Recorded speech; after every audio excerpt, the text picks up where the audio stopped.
How to create a good habit. The first law, make it obvious.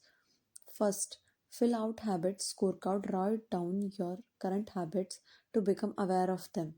Second, use implementation intentions I will, behavior, at time, in location. Third, use habit stacking after current habit, I will, new habit. Fourth, design your environment, make the cues of good habits obvious and visible. The second law, make it attractive. The third law, make it easy. The fourth law, make it satisfying. How to break bad habits. Inversion of the first law, make it invisible. Second, reduce the exposure, remove the cues of your bad habits from your environment. The inversion of second law, make it unattractive. Inversion of third law, make it difficult. Inversion of fourth law, make it unsatisfying. The second law, make it unattractive. Chapter 8, how to make a habit irresistible. In the 1940s, a Dutch scientist named Nico Tinbergen performed a series of experiments that transformed our understanding of what motivates us. Tinbergen, who eventually won a Nobel Prize for his work, was investigating herring gulls, that the grey and white birds often seen flying along the seashores of North America. Adult herring gulls have a small red dot on their beak, and Tinbergen noticed that newly hatched chicks would peck this spot whenever they wanted food. To begin one experiment, he created a collection of fake cardboard beaks, just a head without a body. When the parents had flown away, he went over to the nest and offered these dummy breaks to the chicks. The beaks were obvious fakes, and he assumed that the baby birds would reject them altogether. However, when the tiny girls saw the red spot on the cardboard beak, they pecked away just as if it were attached to their own mother. They had a clear preference of these red spots, and as if they had been genetically programmed at birth. Soon Tinbergen discovered that the bigger red spot, the faster the chicks pecked. Eventually, he created a beak with three large red dots on it. When he placed it over the nest, the baby birds went crazy with delight. They pecked at little red patches as if it was the greatest beak they had ever seen. Tinbergen and his colleagues discovered similar behavior in other animals. For example, the grey lag goose is a ground nesting bird. Occasionally, as mother moves around on the nest, one of the eggs roll eggs will roll out and settle on the grass nearby. Whenever this happens, the goose will waddle over the egg and use its beak and neck to pull it back into the nest. Tinbergen discovered that the goose will pull any nearby round object such as billiard ball or light bulb back into the nest. The bigger the object, greater is their response. One goose even made a tremendous effort to roll a volleyball back and sit on top. Like the baby girls automatically packing at red dots, the grey leg goose was following an instinctive rule. When I see round object nearby, I must roll it back into the nest. The bigger the round object, the harder I should try to get it. It's like the brain of each animal is preloaded with certain rules for behavior, and when it comes across an exaggerated version of that rule, I light up like a Christmas tree. Scientists refer to these exaggerated cues as a supernormal stimuli. A supernormal stimulus is a heightened version of reality like a beak with three dots or an egg size of a volleyball, and it elicits a stronger response than usual. Humans are also prone to fall for exaggerated versions of reality. Junk food, for example, drives our reward system into a frenzy. After spending hundreds of thousands of years hunting and foraging for the food in the wild, the human brain has evolved to place a high value on salt, sugar, and fat. Such foods are often calorie dense, and they were quite rare when our ancient ancestors were roaming in the savannah. When you don't know where your next meal is coming from, eat as much as possible is an excellent strategy for survival. Today, however, we live in a calorie rich environment. Food is abundant, but your brain continues to crave it like it is scarce. Placing a high value on salt, sugar, and fat is no longer advantageous to our health, but the craving persists because the brain's reward centers have not changed for approximately 50,000 years. The modern food industry relies on stretching on Paleolithic instincts beyond their evolutionary purpose. The primary goal of food science is to create products that are more attractive to consumers. Nearly every food in a bag, box, or jar has been enhanced in some way, if only with additional flavoring. Companies spend millions of dollars to discover the most satisfying level crunch in a potato chip or the perfect amount of fizz in soda. Entire departments are dedicated to optimizing how a product feels in your mouth, a quality known as orosensation. Orosensation. French fries, for example, are a potent combination, golden brown and crunchy on the outside, like and some smooth on the inside. Other processed food enhance dynamic contrast, which refers to item with a combination of sensations like crunchy and creamy. Imagine the gooiness of melted cheese on the top of crispy pizza crust or on the crunch of an Oreo cookie combined with the smooth center. With natural unprocessed food, you tend to experience the same sensations over and over. How's that 17th bite of kale taste? After a few minutes, your brain loses interest and you begin to feel full. But foods that are high in dynamic contrast keep the experience novel and interesting, encouraging you to eat more. Ultimately, such strategies enable food scientists to find the bliss point for each product, the precise combination of the salt, sugar, and fat that excites your brain and keeps you coming back for more. The result, of course, is that you overeat because hyperpalatable foods are more attractive to the human brain. As a Stephen Gynett, neuroscientist who specializes in eating behavior and obesity, says, we have gotten too good at pushing our own buttons. The modern food industry and the overeating habits it has spawned is just one example of second law of behavior change. Make it attractive. The more attractive an opportunity is, the more likely is to becoming habit forming. Look around. Society is filled with highly engineered versions of reality that are more attractive than the world our ancestors evolved in. Stores features mannequins with exaggerated hips and breasts to sell clothes. Social media delivers more likes and praises in few minutes than we could ever get in the office or at home. Online porn splices together stimulating scenes at a rate that would be impossible to replicate in real life. Advertisements are created with combination of ideal lighting, professional makeup and photoshopped edits. Even the model does not look like the person in the final stage. These are the supernormal stimuli of our modern world. They exaggerate features that are naturally attractive to us, and our instincts go wild as a result, driving us into excessive shopping habits, social media habits, porn habits, eating habits, and many others. If history serves as a guide, the opportunities of the future will be more attractive than those of today. The trend is for rewards to become more over concentrated and stimuli to become more inciting. Junk food is more concentrated form of calories than natural foods. Hard liquor is more concentrated form of alcohol than beer. Video games are a more concentrated form of play than board games.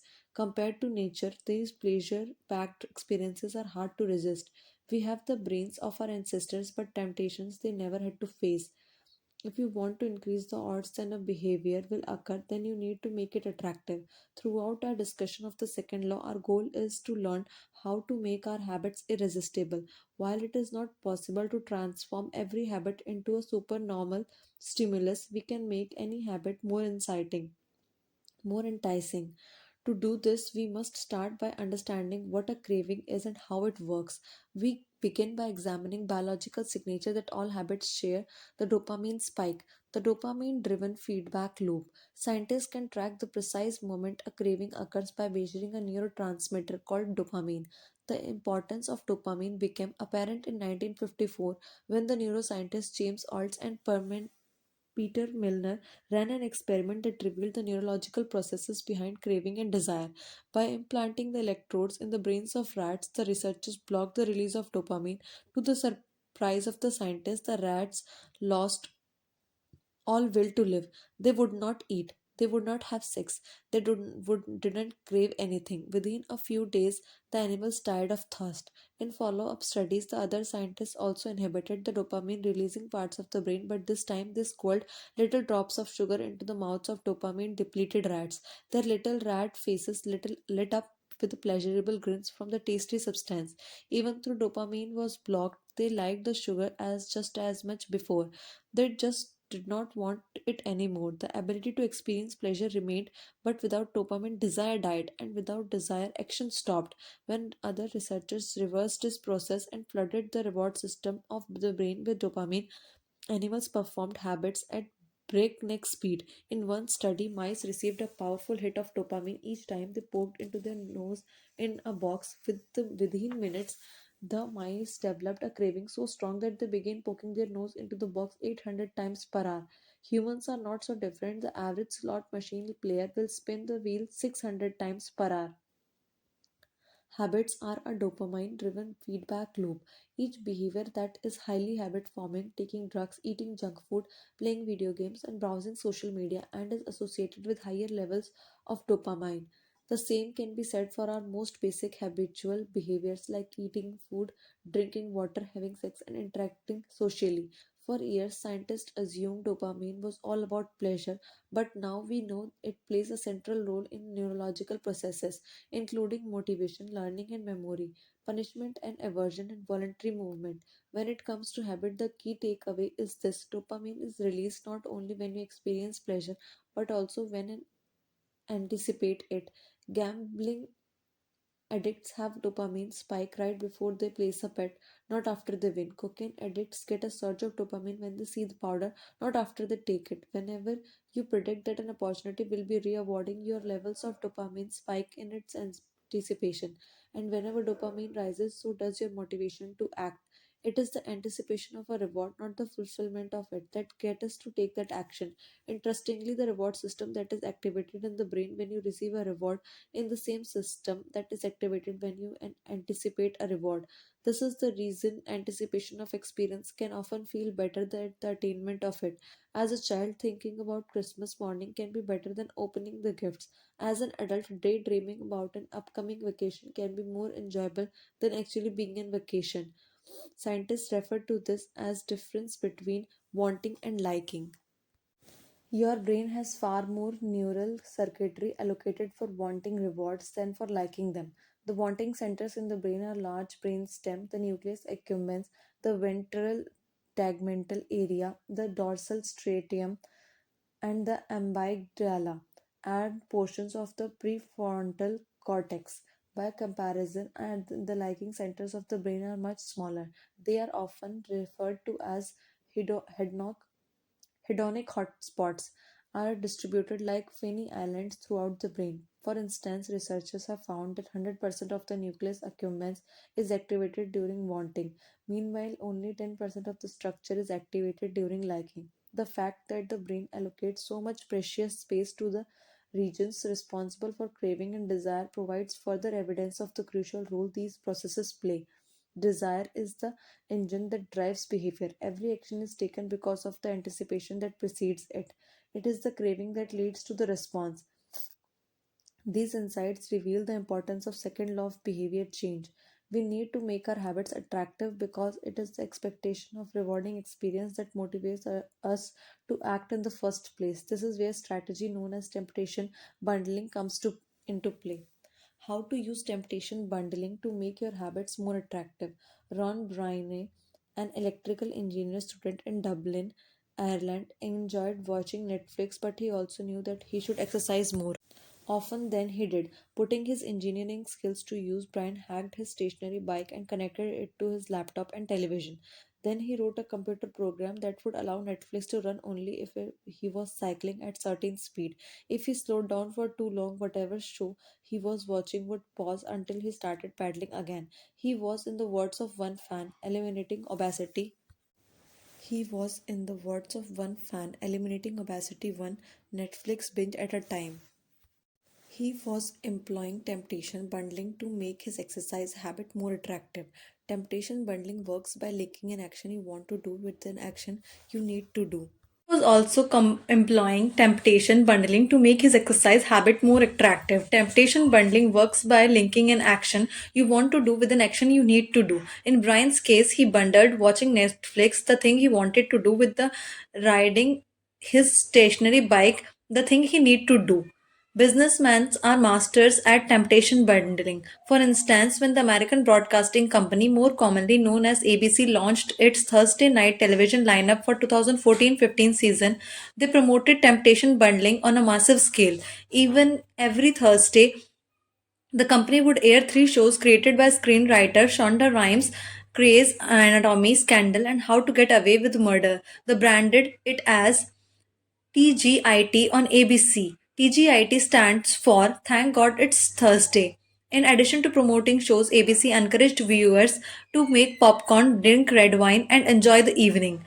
Andrew Kubitz, head of the scheduling for ABC, described the idea behind the campaign. We see Thursday night as a viewership opportunity, with either couples or women by themselves who want to sit down and escape and have fun and drink their red wine and have some popcorn. The brilliance of this strategy is that ABC was associating the thing they needed viewers to do, watch their shows, with the activities viewers already wanted to do, relax, drink wine, and eat popcorn. Over time, people begin to connect watching ABC with feeling relaxed and entertained. If you drink red wine and eat popcorn at 8 p.m. every Thursday, then eventually 8 p.m. on Thursday means relaxation and entertainment.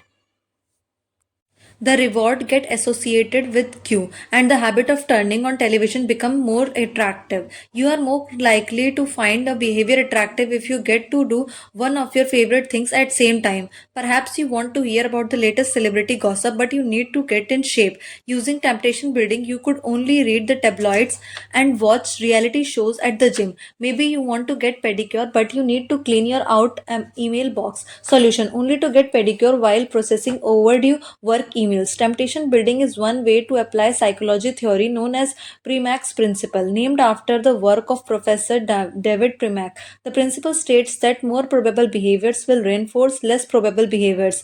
In other words, even if you don't really want to process overdue work emails, you will become conditioned to do if it means you get to do something you are really want to do along the way. You can even combine temptation bundling with the habit stacking strategy we discussed in chapter number 5 to create set of rules to guide your behavior. The habit stacking plus temptation bundling formula. 1. After current habit dash, I will habit a need.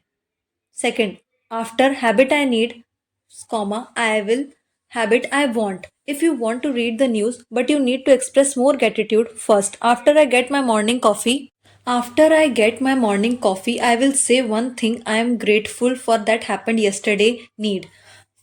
2. After I say one thing I'm grateful for, I will read the news. Want. If you want to watch sports but you need to make sales calls, first, after I get back from my lunch break, I will call 3 potential clients needed. Second, after I call 3 potential clients, I will check ESPN. Want. If you want to check Facebook but you need to exercise more, first, after I pull out my phone, I will do 10 burpees needed. Second, after I do 10 burpees, I will check Facebook. Want. The hope is that eventually you will look forward to calling 3 clients or doing 10 burpees because it means you get to read the latest sport news or check Facebook. Doing the thing you need to do means you get to do the thing you want to do. We began this chapter by discussing supernormal stimuli, which are heightened versions of reality that increase our desire to take action. Temptation building is one way to create heightened version of any habit by connecting it with something that you already want.